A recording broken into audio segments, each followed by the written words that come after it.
if you haven't seen it. It's total over the top, like toe tag style gore. Like somebody gets fucked in the ass with a handsaw. Don't act surprised. It's Troma. It's not a Troma movie. Oh, it's not? No. It's a Troma actor. Okay. I don't know who... I can't remember who distributed it, but...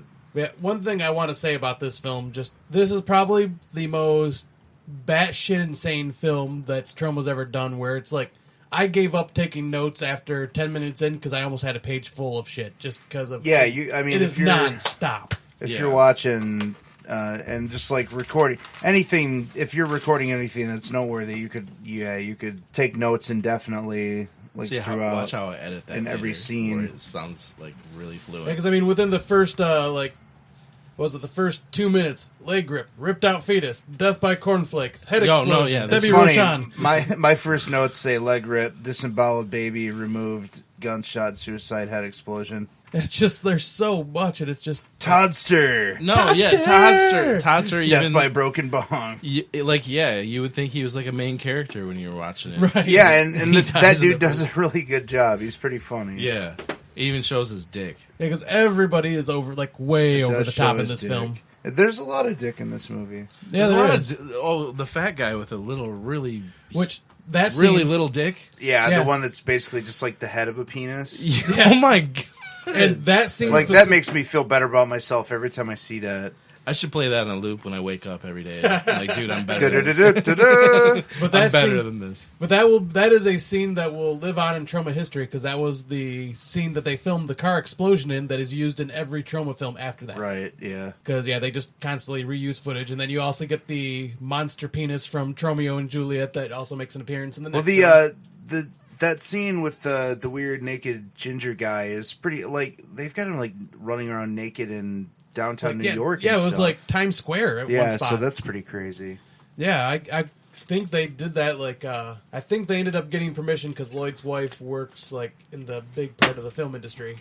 And, he was able to get that scene. But, yeah, that scene in general is just nuts how they were able to pull it off. So much in this film. Like I say, you could not go through this film, scene by scene. There's just too much. I just, overwhelming. Just going through my notes here, I have fucking escalator kill. Take a phone call. Hold on. Lemmy cameo as reporter, pickle masturbation, shit eating, double leg amputation.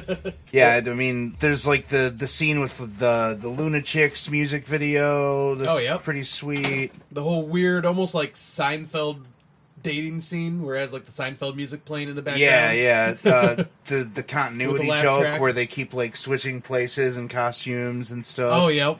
That's pretty good. Lloyd Kaufman's daughter, the mute girl. Yeah.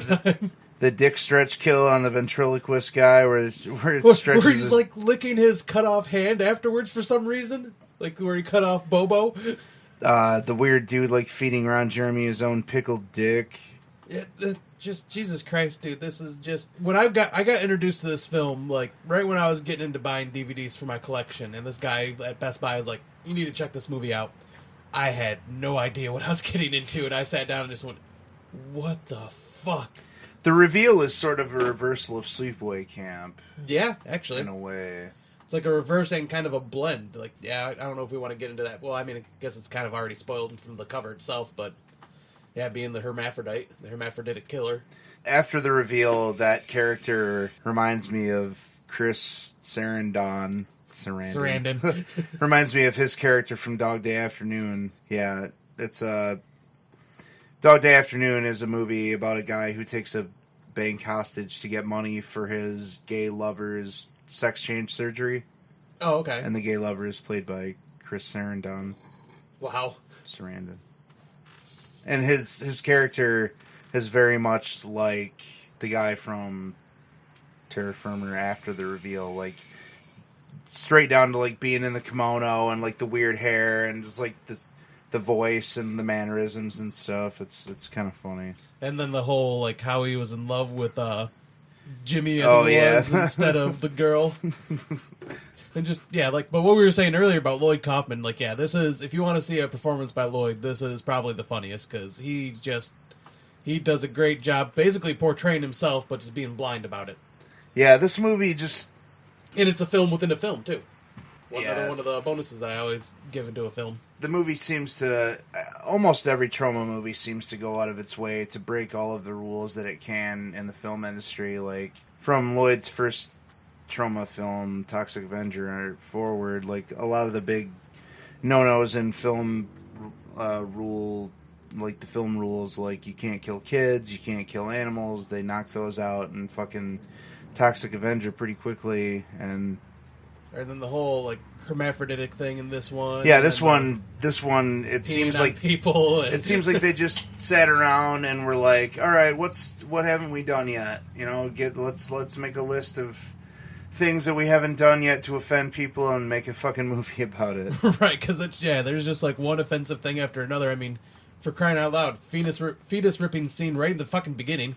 I mean, it's kind of a slasher movie in a lot of ways, and it's also kind of like a giallo, and it has like its giallo tropes to it, and it's a revenge film. You have the whole movie within a movie set piece, and like, because basically they're filming what I'm assuming is another Toxic Avenger film during this, because you got the scenes with Toxie and all that, and then this film is also in a lot of ways like Lloyd's version of like 9.5 Weeks or Cat in the Brain. It's like his meditation on filmmaking and what it's like to make a movie and what it's like to be in the film industry. And we're jumping all over the place, but that seems fitting for this film. But I was going to say, like, another scene I wanted to talk about was the whole raping your rapist. Yeah. Like, that's not something you would ever see in films either, and he pulled that off where, that'll stop a rapist because they don't have the power anymore if you rape them back. And I love how we're reviewing Ken's film and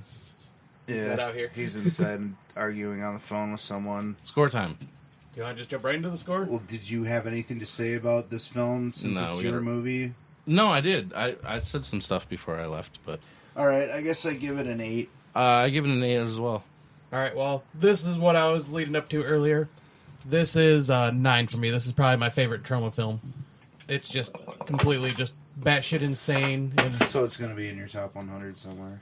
It is in the list somewhere at the moment. Don't know where I'm placing it at the moment, but yeah, it's just so much fun. It's an endurance test for some people, but for like a true horror fan, I don't even. How many times during the movie are there people eating shit? Yeah, eating shit, getting pissed on, seeing dicks. Yeah, like I said, it's like they sat around and like made a list of, well, what can we do that we haven't done yet that'll gross people out? Pretty much everything. I'm sorry, my mood is killed. But on to our next film.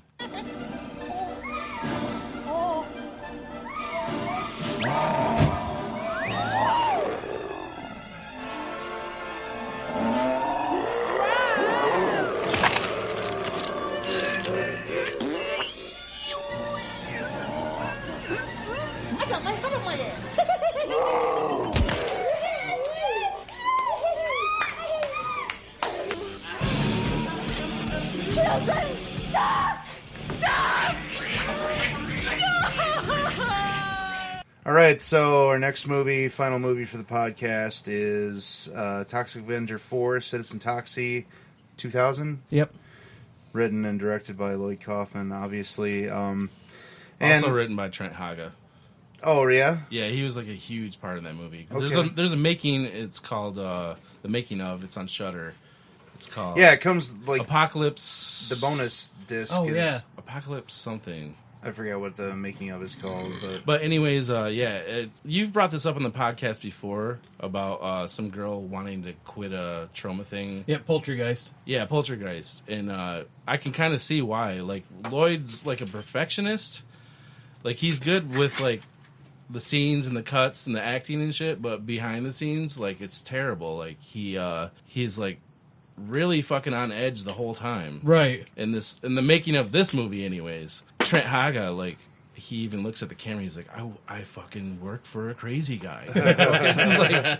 like, it's that bad. And then Belladonna's in this movie, and she's like... Oh, the porn star. Yeah, she starts smacking chicks with her tits. Right. And she's really upset, like, behind the scenes. Like, I already had this type of exposure. I don't need this type of shit. I'm not coming back tomorrow. Oh, wow. What did she think she was going to get in this movie? I know. Well, Ron Jeremy's in the movie, so Well, that's probably her connection. Ron Jeremy's like, he's like the mayor, and he doesn't exactly have... I don't know. He has a couple of choice lines like, let's pray, goddammit. Well, she was in the classroom scene and she saw how shitty the production was, Right. probably. Yeah. But behind the scenes, yeah, like they almost didn't make this movie because they had to get multiple cameras and Right. the budget. They had to bring in there's a scene in the school class where Trent Haga and his cronies are shooting the it up. diaper. Yeah, they bring in a guy for $2,000 a day, and he was late for that day to train the actors for machine guns and all that shit. Why? Wow. And then the shit kept fucking locking up on him and shit. So all those takes you see him shooting, they're like retakes. Oh, they were using like a real gun? Yeah, a real That's gun. stupid. Yeah, That was their first stupid mistake. but Lloyd Kaufman vouched for him, and he said he loved that guy. So that's why they had to spend that in the budget. Wow. That I did not know. Yeah, that guy he was only there for a couple hours, and the gun kept jamming. It was a real gun. So I don't know. I can't remember the name of the making of. It's Apocalypse I can't Soon. either, but, oh, like- Apocalypse Soon. That's what it is. If you own the special edition standalone or the Tox box, then it comes with that making of on the second disc. But this is I don't know. In a lot of ways, it's the perfect Troma film. It's completely irreverent from the get-go. Like, the scene... It starts off with a classroom full of retarded kids being massacred by guys Yeah. in goddamn diapers. Once again, starring Debbie Rochon as a school teacher. Yeah, I mean, it starts off with fucking Tito, one of the main characters, the retarded kid, jacking off in the classroom to a skin mag. Oh, yeah. It's fucking awesome. You can't tell me what to do. I love the Stan Lee narration in the intro where he's like, 2 rotten sequels were made. Sorry about that. Yeah. This is the real sequel. I think he did the outro narration too or something. Yeah, I think you did. Just like, and I've always felt like the Toxie movies are comic book movies. They're he's this first, what is it, deformed creature of superhuman strength. Size and Strength from New Jersey or something like that. Yeah, they're definitely comic book movies, and so getting Stan Lee to do that was pretty brilliant. Yeah, because there are a ton of cameos in this one. Yeah, and I find it to be the funniest just the funniest Troma movie in general. Yeah. It makes yeah. me laugh more than... Dude, Lemmy's lines in this. He's Oh, like, my what's, God. He's like, what's next? A stand up or a cow standing up or whatever he says, and then it shows that he's like, Mad oh, cowboy. Jesus like Christ. the faces that he makes. He's so and funny, dude. The Corey Feldman cameo as the Obi-Gyno doctor is pretty funny. James Gunn is the fucking dude that figured out the way of time travel. Yeah, like, I It's like think the Stephen Hawking character. I think Lemmy's best line in the movie is a damn shame it had to happen on Take a Mexican to Lunch Day. Oh, yeah. Fucking... And they bring back Cigar Face as Kaczynski, the cop with the Hitler stash, so that's Oh, shit, awesome. that was him, wasn't it? Who? Yeah, it's... The guy that played Cigar Face in the first Toxic Avenger? There's also the original Toxie plays a cameo in this too. Melvin. Yeah, Oh, yeah, yeah. it's at the end Yeah, there, yeah. yeah. And he's funny. He's terrible, but he's funny. lots of great lines, like the fucking the scene where Tito drinks Toxie's wife's piss, and he's like, "Gross! This tastes like pregnant lady's piss." Like how do you fucking? That's so specific.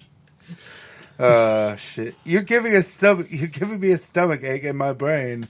That line always kills me. I like a lot of the time. I'll just pause the movie after that line because I have to recuperate because I'm laughing so long. Oh no, go ahead. I was gonna say the threesome scene, but Oh, Yeah, God, that seems with the big titted. and then the fucking interpreter with the fucking and how they just have her on She's screen just smoking after a that. cigarette, She's yeah. not even saying anything she's anymore. and then the one girl's interpreting while she's about to get fucked. And I was saying, I love this version of Sarah the best out of all of his wives. Like, just the way she acts, like...